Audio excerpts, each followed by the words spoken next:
Muchísimas gracias, Consuelo. Arrancamos entonces con esta COP30 que viene justamente a coincidir con los 10 años de la firma del Acuerdo de París. En esta Mm. conferencia se reúnen, como bien saben, y sabes tú, gobiernos, empresas, sociedad civil, negociadores en general. Y yo te diría que el gran foco este año es el tema de la implementación y de la adaptación. ¿A qué me refiero con esto? En el Mm. fondo, nosotros, todas las COPs anteriores, hasta hace unas 2 atrás más o menos, estaban enfocadas en el tema de la mitigación. La mitigación en relación al calentamiento global, al cambio climático, que tiene que ver básicamente con atenuar o con aplacar, con ralentizar los efectos de algo que ya está instalado, ¿no? Entonces ahí Ujú. era el objetivo número uno, mitigar, bajar el calentamiento global, idealmente que el aumento del calentamiento quedara bajo los 1.5 grados. La Mm. trayectoria actual, sin embargo, nos está mostrando que para finales de siglo el planeta muy probablemente va a estar entre los 2.3 y 2.5 de calentamiento. Entonces, con algo que ya está súper instalado, y ya te voy a explicar también por qué o cómo influye Ujú. esto en todos nosotros, las personas, con esto ya instalado se define que es tiempo de actuar en cómo vamos a enfrentar cambios que ya están siendo y que no son reversibles.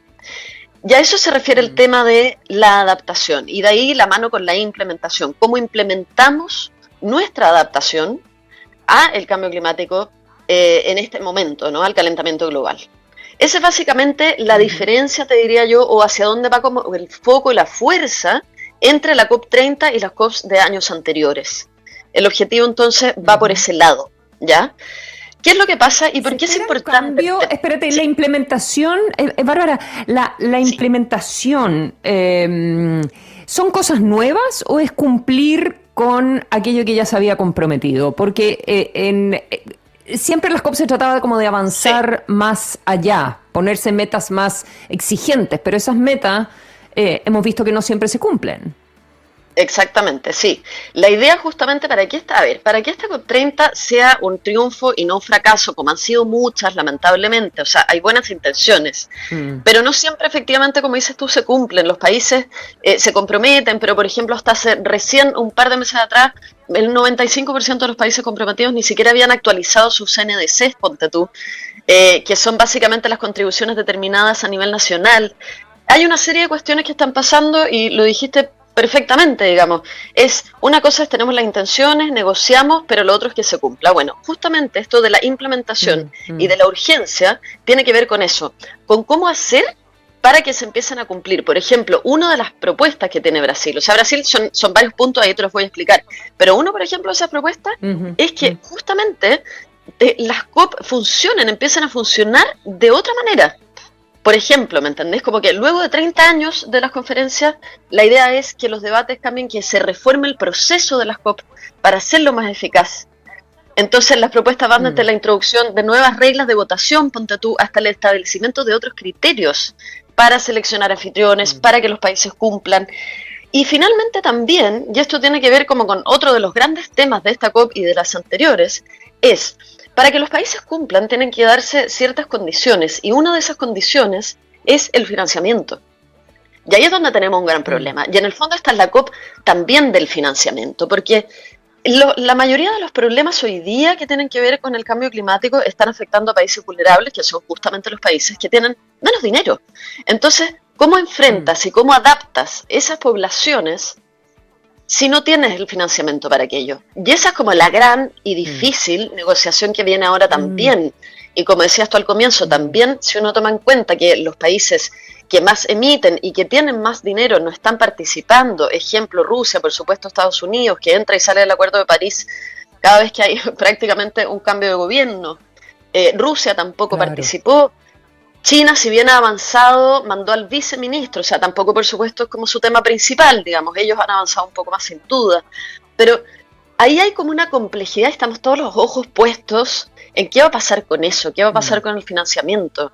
Y cuando yo te comentaba, ponte tú esto de los países vulnerables, para que nos tengamos una idea, y la idea no es alarmar, Claro. pero es ver la realidad nomás, es que primero la mitad de la población vive en lugares vulnerables a los efectos del cambio climático. Eso es lo primero. El Mm. aumento de las Mm. temperaturas ya no es como solo una alerta, también es una crisis sanitaria. Hay un informe que acaba de salir que es del Lancet Countdown de Latinoamérica, que es el informe 2005, acaba de salir, que advierte un incremento del 103% en la mortalidad relacionada con el calor en América Latina y el Caribe solamente. Entonces, si sumamos a eso las cifras de migración forzada por el cambio climático, son más de 20 millones de personas que están emigrando del lugar en que viven por razones climáticas todos los años. Entonces, con todo ese contexto, se hace muy urgente que las medidas sean más concretas, que efectivamente haya reformas, que efectivamente haya negociaciones y que haya esta intención de financiar. Porque si no, no tenemos mucho para dónde avanzar. Claro, no hay mucho por dónde avanzar. Y tú dijiste que el concepto, aparte de implementación y financiamiento para los países que en el fondo pagan el pato, ¿verdad? Sí, exacto. Es el concepto de adaptación, ¿ya? ¿Qué se entiende por adaptación? Y quiero saber si esto tiene algo que ver con esta carta que llamó tanto la atención de Bill Gates hace algunos días, porque el famoso filántropo, no sé, desarrollador de Microsoft, en fin, dijo, ¿saben qué? El enfoque ahora no es que... Se interpretó como que se había acercado a Trump, como que ya no creía en el calentamiento global, pero era una carta donde lo que decía era, ¿sabes qué? Tenemos que preocuparnos de los más pobres que en este minuto son los que están sufriendo con las enfermedades asociadas más mosquitos, la sequía, las inundaciones, digamos, todas las consecuencias en los países más pobres. Tenemos que preocuparnos de los más pobres cuando hablamos de las consecuencias del calentamiento global. No sé si hay un link ahí y si quizás las palabras de Bill Gates se malinterpretaron un poco, como que estaba yéndose en contra de disminuir el calentamiento global. Yo escuchaba el otro día a un analista que me merece así el máximo respeto, que es experto en temas COP y todo, y justamente a raíz de lo de Bill Gates me pareció algo bien interesante que dijo él, que planteaba la repercusión de las palabras de una persona que realmente no tiene que ver de ninguna manera, ni desde los estudios, ni desde ningún lado, con el tema en particular. O sea, él no es climatólogo, no es experto, no es... Entonces, lo primero que él ponía, que este analista ponía como en la palestra, era eso. Me pareció bien interesante como la repercusión que tiene y hacia dónde estamos como... a quién estamos escuchando finalmente, ¿no?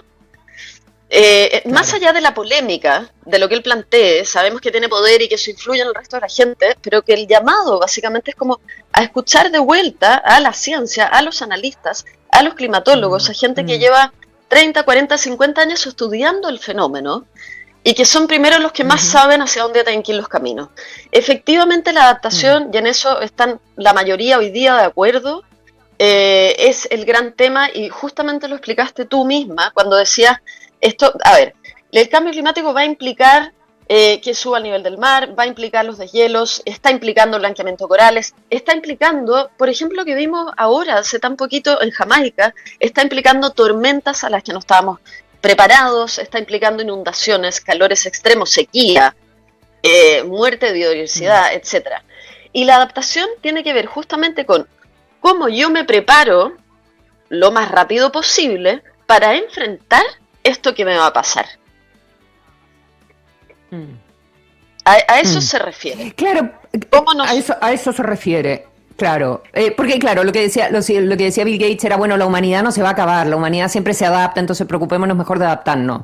No es que nos dejemos de preocupar de lo otro, pero pongamos el énfasis en ayudar a los que lo están pasando peor y los que no tienen dinero para enfrentar para comprar aires acondicionados, como esa Claro, idea. claro. Pero es que yo te diría que el tema, y esto ya son opiniones personales, va como mucho más allá, ¿me entiendes? O sea, por un lado está eso que es súper importante, pero por el otro lado también podemos comprar el aire acondicionado, pero también hay que adaptarnos en términos de la biodiversidad, también hay que protegerla y hay que cuidarla. No es solamente como, por ejemplo, compremos el aire o cierta población, movámosla un poco de la orilla, los pueblos costeros son los que más sufren hoy día con este tema, etcétera, etcétera. También es como proteger hoy día, adaptarnos hoy día a que la biodiversidad se está extinguiendo, están habiendo avances en ese sentido súper negativos. Y esto es un conjunto, y como eso que las personas vamos a sobrevivir, yo honestamente no sé qué decir ahí. Porque sin biodiversidad, la verdad es que tampoco tenemos mucha posibilidad de sobrevivencia, digamos. Pensemos en alimentos, pensemos en todo lo que nos rodea, somos como un ecosistema tan grande, ¿no? O sea, somos parte de claro ese que sí. ecosistema y para nosotros vivir necesitamos cuidarlo completamente. Bárbara, para terminar, las COP son encuentros largos, duran como 2 semanas, más Sí, las previas sí, donde estuvieron los los presidentes. presidentes. Sí. ¿Es ahí donde de verdad se resuelven? ¿Es ahí donde ocurren las negociaciones? ¿No viene todo cocinado de antes? Sí, mira, es ahí donde efectivamente se resuelve. Sí, de antes hay algunas conversaciones, hay asesorías, si tú quieres, los negociadores están todo el año juntándose también en otras instancias, cumbres, etcétera, pero aquí efectivamente estas 2 semanas es el lugar. No sé si te acuerdas tú en alguna COP, en la COP que iba a ser en Chile, ¿te acuerdas que por el estallido se trasladó a España? Sí, Pero claro, nosotros igual fuimos los claro. anfitriones. En esa COP, ¿te acuerdas tú que el cierre se demoró como 10 horas más de lo que estaba esperado? Estaba la ministra Schmidt en ese No me momento, acordaba. porque no alcanzaban a cerrar, no alcanzaban a cerrar. Entonces, claro, esto se cocina realmente ahí, esas cosas pasan. O sea, puedes estar más horas de la espera, están hasta último momento cerrando las negociaciones, y las negociaciones se cierran aquí, efectivamente, se cierran aquí. Ya. Y al Y un paralelo a éxito lo que entonces sucede con sería... Sí, perdón. En paralelo a lo que sucede con las negociaciones entre gobiernos, empresas, etcétera, está la sociedad civil, que también está ahí súper presente. Este año la importancia en que quieren darle, Brasil sobre todo, a las personas, pero también a los pueblos originarios sobre todo, ha implicado Mm. todo un movimiento social que es súper interesante, que pasa como un poco en paralelo, digamos, donde cada uno hace sus propuestas, plantea sus exigencias básicas, etcétera, etcétera. Entonces pasa eso también, es como la COP de la sociedad civil, mientras sucede también la COP de las negociaciones. Perfecto, ¿Conclusiones? muchas gracias. ¿Sí? Bueno, ¿Conclusión? sí, Sí. eso, cerrar la brecha de emisión de las NDC, planes de acciones, en particular para vos que está moviendo Brasil ahora, financiamiento de calidad para mitigación, adaptación, pérdidas y daños, acceso a las comunidades, integrar clima y biodiversidad, súper importante. Y vamos a ver, bueno, después de repente cómo vamos avanzando la próxima semana o las conclusiones finales de las negociaciones más adelante. Estupendo. Vamos a ver qué pasa entonces en 2 semanas. Le tomaremos el pulso a lo que sucedió ahí en Belém, en Brasil. Muchas gracias, Bárbara Tupper. Un gusto haber Muchas estado gracias a ti, contigo igualmente. en la columna de Medio Ambiente de los días Genial. martes. Muy buenos Un días. abrazo, éxitos. Son las 9:19. Estás escuchando Lados